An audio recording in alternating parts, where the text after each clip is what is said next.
Hi, I'm Jeff Scribolo, Senior Systems Engineer at Lowry Solutions.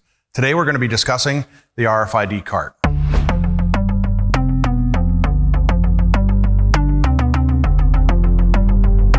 The RFID Cart has a completely amazing configurable nature where it can be used for a multitude of different use cases.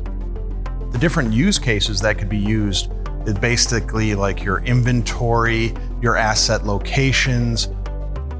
All of these require different antenna configurations or different reader styles.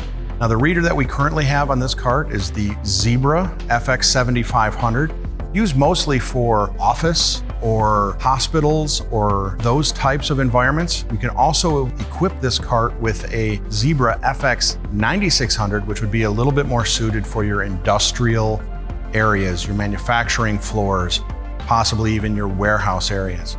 Depending on the type of tags that we're going to be reading, on the type of assets we're going to use, we may actually want to change the style antennas. They can be bigger antennas, smaller antennas. We can go up to 8 different types of antennas on this particular model. And those use cases can put different demands on the cart to where it may need different amounts of power that are going to be coming from its battery configuration.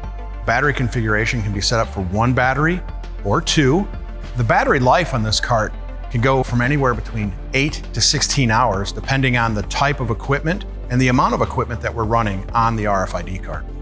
One of the key features to the RFID cart is the fact that it has an hot swappable power source. So all you have to do is remove 1 battery and replace it with another, and you have a fresh amount of time for your battery.